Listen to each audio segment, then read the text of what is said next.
And especially when you're reading from the Besura or Bashura, it should be the right word, as I am, then things are going to come up that we have to address. Now, the thing that's going to come up today that we will address, and I've addressed it in this room, not in any great detail, and today I'm going to address it again, not in the real detail that it requires because we don't have enough time, but I'm going to address it.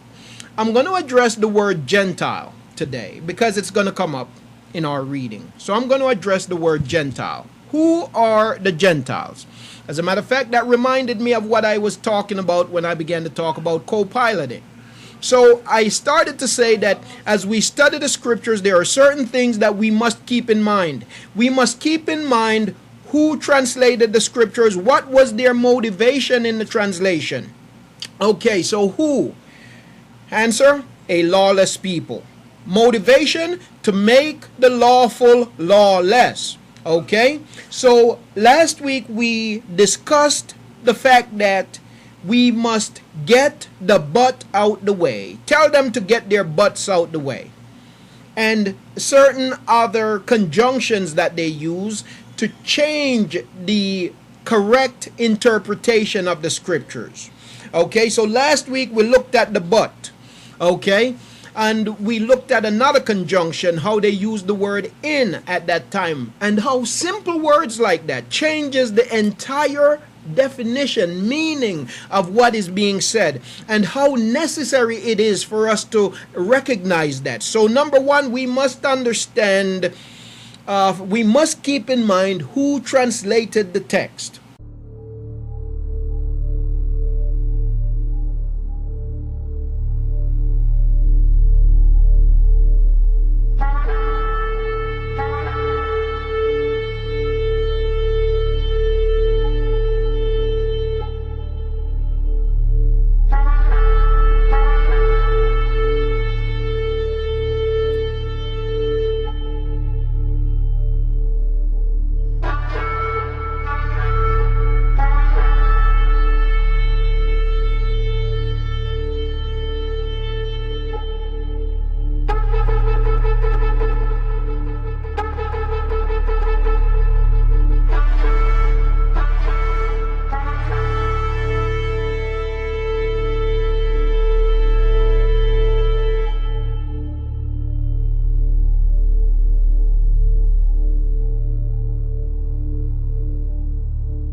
We're continuing now in our study on Shahul, examining the writings of Shahul, and as I stated before, in doing so, you cannot study his writings without looking at the person, and I'm not going to go to that. I'm not going to go there today, but we'll get there. So bear with me while we get to that point. I will say this, however, that as we study the writings of Shahul, last week we talked about a few things that we need to keep in mind as we study the writings of Shahul. One, first and foremost, we must understand when it comes to the translation of scriptures, period, we must understand who gave us the translation. From what perspective did they translate? What was their motive? What was the desired result? And the people that gave us the translations were lawless people. Okay? And so, since been given the translation, and while some people think that the King James translation was the first translation, it actually was not. You had translations before the King James translation.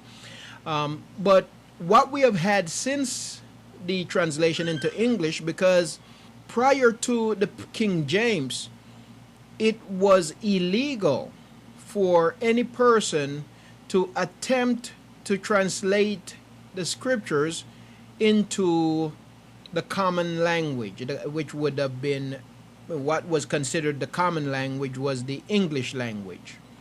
You see? So, it was illegal for any person to translate the scriptures, yes, into the king's language or the common language.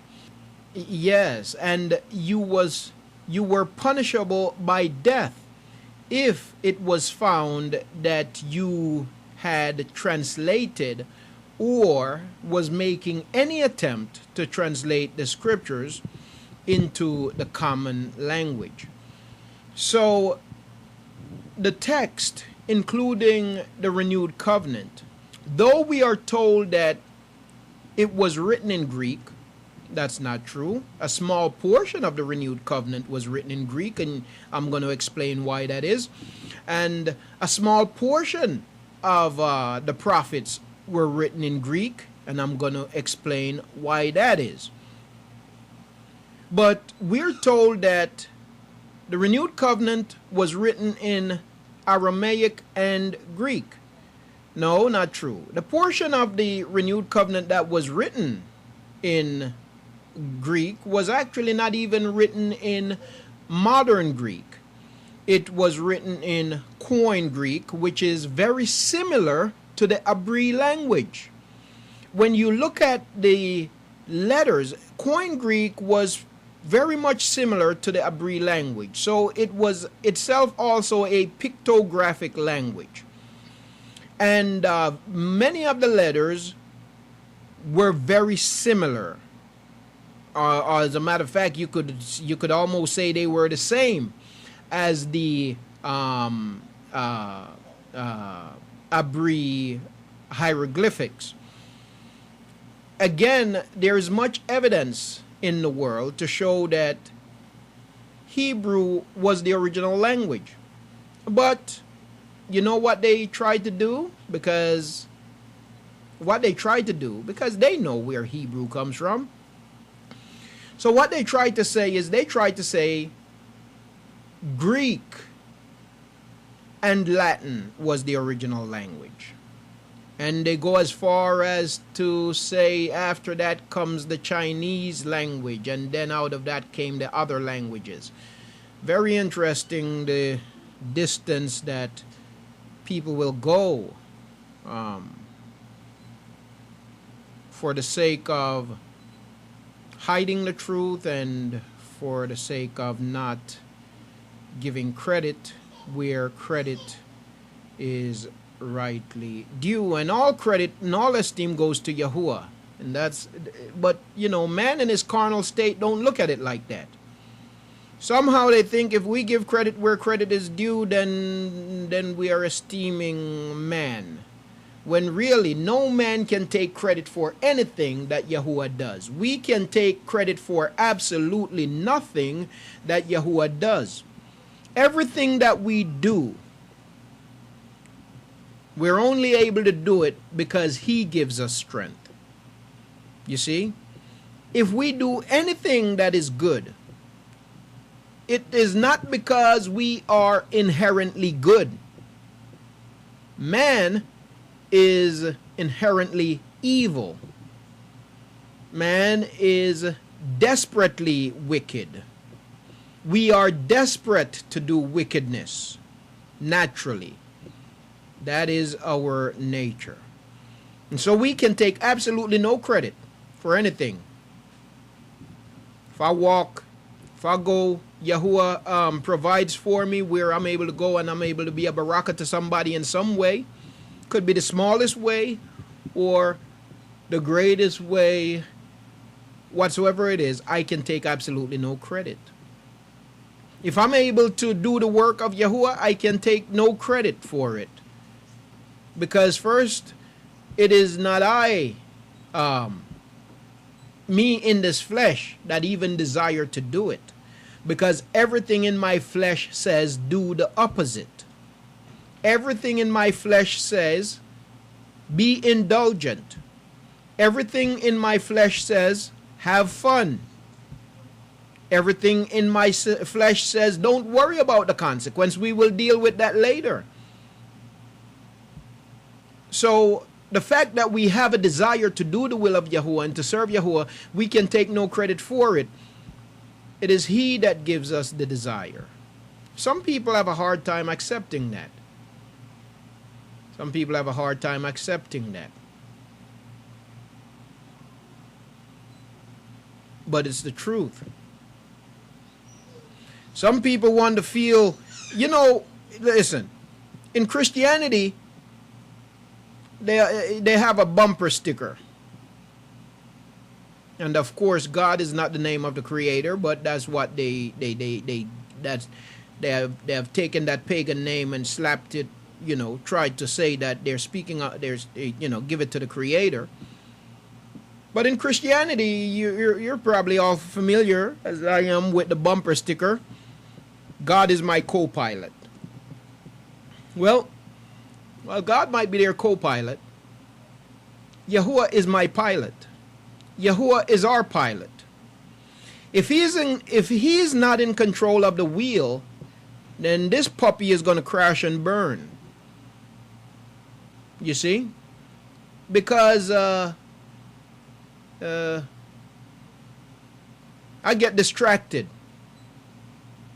You see? I see people sometimes talk about what they're able to accomplish. And the languages they're saying, you're still hearing the co-pilot language.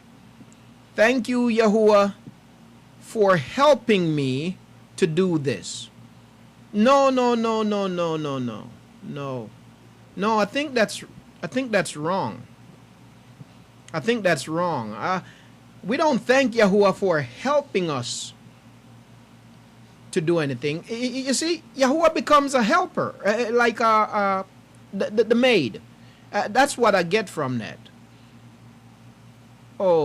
He is the help. He is the maid. That's what I get from that. No. My approach is, thank you, Yahuwah, for, number one, working through me and giving me the strength to accomplish your will. Because without you, I could have done absolutely nothing. You see, but we want to take some credit.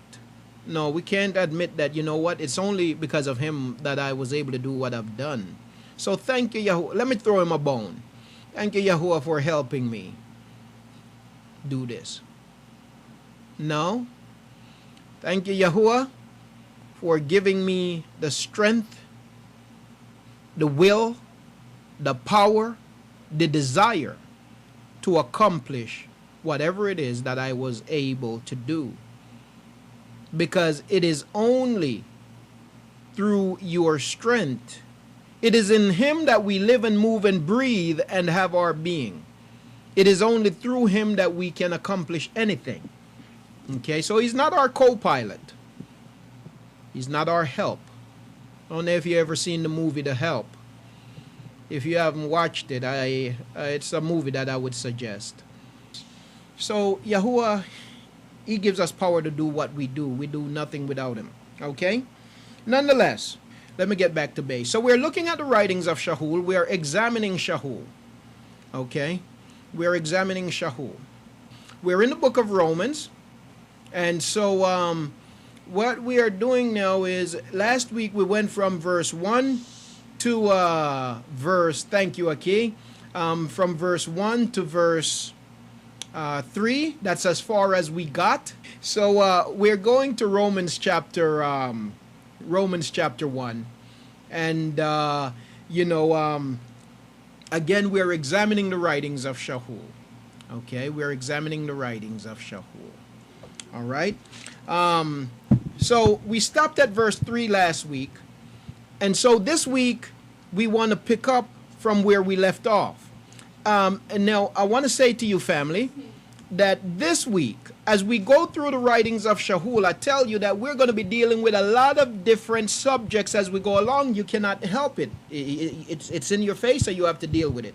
And especially when you're reading from the Besurah, or Bashura, this should be the right word, as I am, then things are going to come up that we have to address. Now, the thing that's going to come up today that we will address, and I've addressed it in this room, not in any great detail, and today I'm going to address it again, not in the real detail that it requires because we don't have enough time, but I'm going to address it. I'm going to address the word Gentile today because it's going to come up in our reading. So I'm going to address the word Gentile. Who are the Gentiles? As a matter of fact, that reminded me of what I was talking about when I began to talk about co-piloting.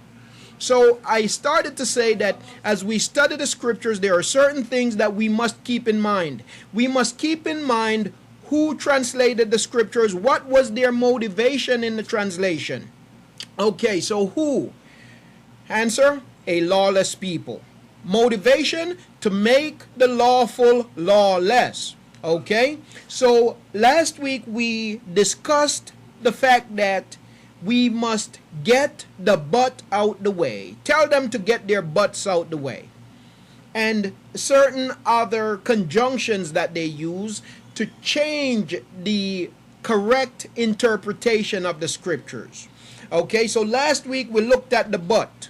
Okay, and we looked at another conjunction, how they used the word in at that time, and how simple words like that changes the entire definition, meaning of what is being said, and how necessary it is for us to recognize that. So number one, we must understand, we must keep in mind who translated the text. I was talking about the fact that the King James was not the first translation, even though many people think it's the first translation. Oh, okay, Akut, certainly will. I'm sorry about that. Let me take it down just a bit. So yes, so even though a lot of people think that the King James Version was the first English translation of the scriptures, it's not. Okay? Wycliffe, I think it was. I hope it's Wycliffe. Sometimes I get these people mixed, the historical figures mixed up. But I think it was Wycliffe. He translated the scriptures into English first, and they set out to kill him because he translated the scriptures into the common language. And he was not translating the scriptures from the original text. He was translating the scriptures from a translation, much like the Basura that we see. The Basura was not translated from the original text. It's translated from a translation. So what we have today is we have translations of translations in many cases. Okay? Translations of translations. Hence the many errors that we can come across. Okay? But when they could not get him to kill him, other people tried and they were burned at the stake. If you were caught with a Bible in your house or anywhere on your person, a stone would be tied to your neck, and they would take you and they would dump you in a river, dump you in an ocean. They would behead you. They would do all of these things. Wycliffe, they could not catch him. He ran. He went into exile. But he continued. He had actually built a printing press. You see. No, he actually, he was a printer. But he was illegally translating the scriptures. And when they couldn't catch him, 40 years after he died, when they finally found out where he was buried, they dug up his bones and burned it. Okay?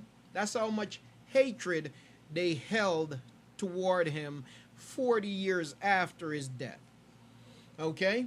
Because he translated the scriptures into the common language, and the law was that the common man was not supposed to read the text. Then they put the scriptures into Latin. And in the Catholic Church, up until, as a matter of fact, some Catholic churches, it's only up until the 90s where some Catholic churches stopped reading the scriptures in Latin.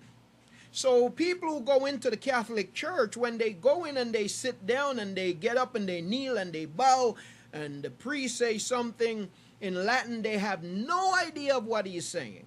When he open the book and he read, they have no understanding of what he is saying. They know absolutely nothing concerning what he is saying, coming from the translation, because it's in Latin and they do not speak Latin.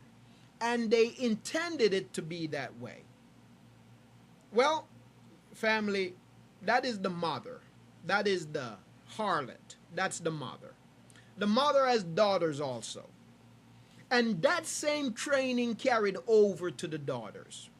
So while it is not as drastic in the churches, it is still very drastic. So this is how it works in church. In church, the way the teaching is carried out, it's not carried out in a way for the people to truly get an understanding, but for the people to always be dependent on the pastor. In the Catholic Church, the way it was that you don't read at all. Well, in church, they did give you a book, tell you to read, but come to me when you want understanding.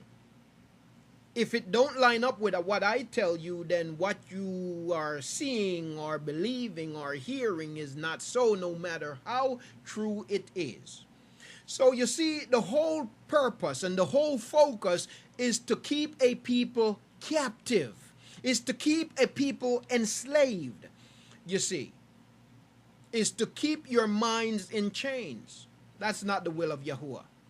What is the will of Yahuwah concerning his word and his people?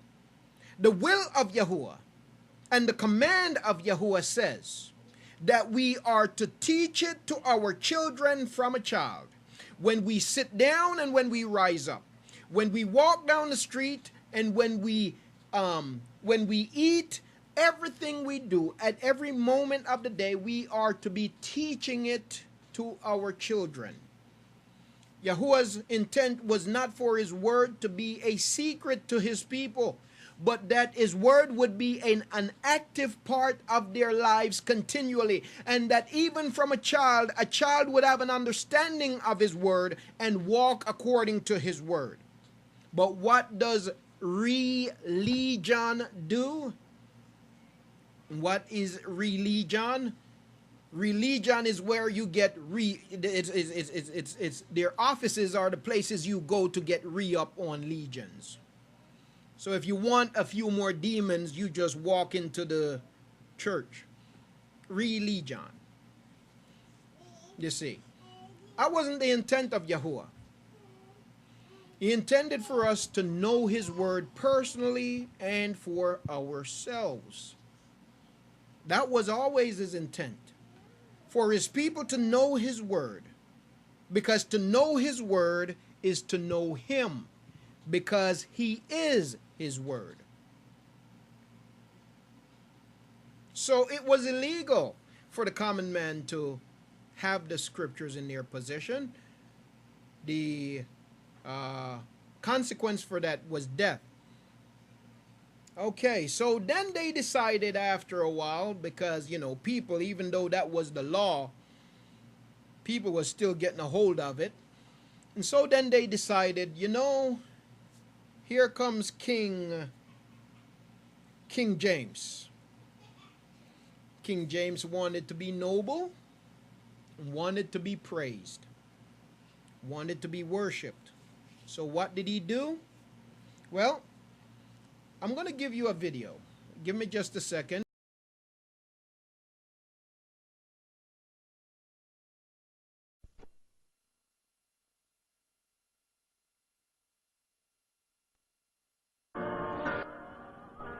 Today, Queen Elizabeth II is the head of state of the great nation of the Hebrew Covenant called Great Britain.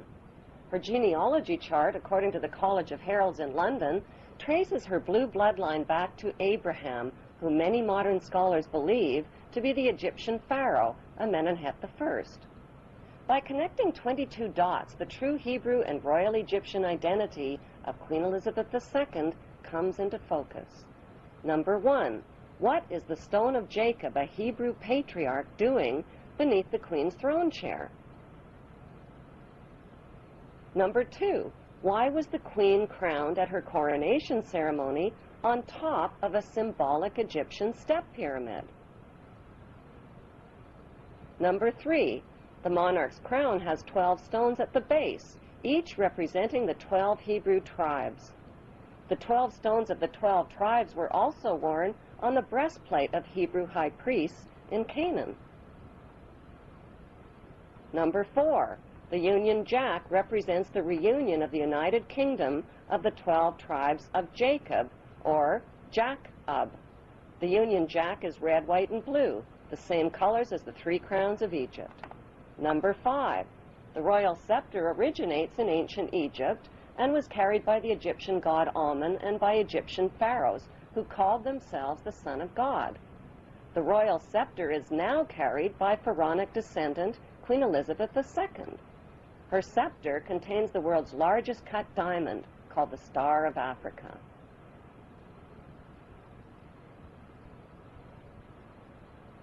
Number 6, the Queen's punishing flail or whip is partially hidden under her arm. The flail or whip also originates with the pharaohs of ancient Egypt. Number 7, the symbol of the bee can be found within the Queen's royal wardrobe. In ancient Egypt, bees were the symbol of Egyptian royalty as well as the symbol of Egypt. Number 8, the symbols on the British coat of arms reveal Britain's Hebrew origin. According to the Bible, the harp symbolizes the Hebrew King David. The biblical lion and unicorn holding up the shield symbolize the nation of Israel. The motto, Dieu et mon droit, means God and my right, indicating the divine right of the British monarch to an eternal throne.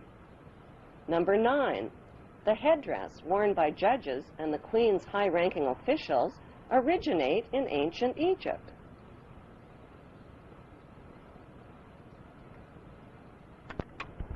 Number 10, kilts like the one worn by Prince Charles originate with the Egyptian pharaohs who wore white kilts. Number 11, the hymn, Zadok the Priest, written by Handel, was performed at the Queen's coronation in 1952. Zadok the Priest was the biblical priest who anointed the Hebrew King Solomon while the people cried, "God save King Solomon, long live King Solomon, may the king live forever." God save Queen Elizabeth. Long live Queen Elizabeth. May the Queen live forever.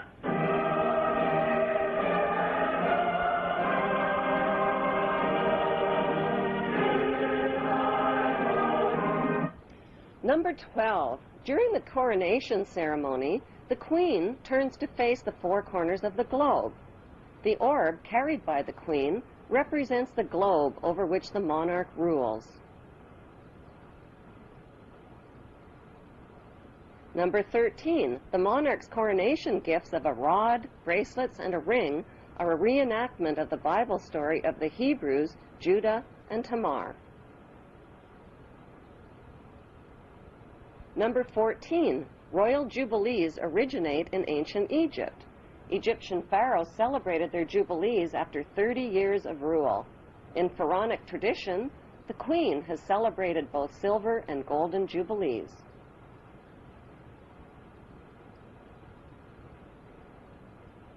Number 15, incest was practiced by ancient Egyptian royalty. Mothers married sons and brothers married sisters to keep the power and the money all in the family. Like their pharaonic ancestors, the British monarchy have a long history of incestuous inbreeding. Number 16, the corpses of deceased pharaohs were preserved and entombed beneath their pyramid temples. The corpses of 19 deceased British monarchs are also preserved in marble tomb slabs beneath the modern-day temple called Westminster Abbey.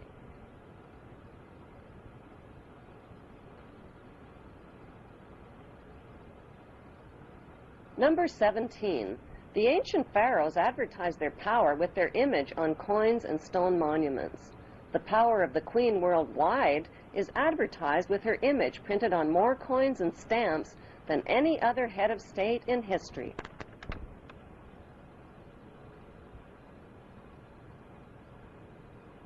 Number 18, the structure of government in ancient Egypt was a step pyramid model, with the Grand Vizier and priesthood one step below the pharaoh. Today's monarchy reigns using a much more sophisticated pyramid model of authority.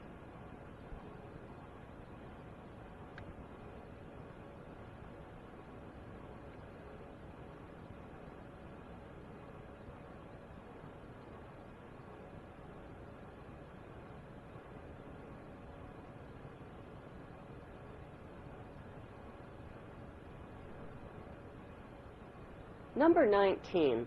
The Pope's headdress is strikingly similar to the headdress of the Egyptian god Amun. His bent cross resembles the scepter of Amun. Number 20. Like the Egyptian pharaohs, British monarchs wear signet rings, which over the millennia have been passed down from their Hebrew ancestors. Number 21. The British Mint recently printed legal tender coins called the One True Ring and the Ring of Power. On one side of the coin is Queen Elizabeth II. On the flip side is the ring from Lord of the Rings. These legal tender coins printed by the British Mint raise the disturbing question, who is the real Lord of the Rings? One ring to rule them all. The inscription on the ring reads, "One ring to rule them all, one ring to find them, one ring to bring them all, and in the darkness of their ignorance, find them." Number 22, the covenant that the biblical God gave to Abraham was a promise to make his name great and to make for him a great nation. Today, Great Britain is the only nation called great. In Hebrew, the word Britain literally means land of the covenant, and British means man of the covenant. How on earth did the Hebrew throne of ancient Egypt and Canaan end up in Great Britain under Queen Elizabeth II? Now, Britain comes out of Rome. Britain comes out of Rome.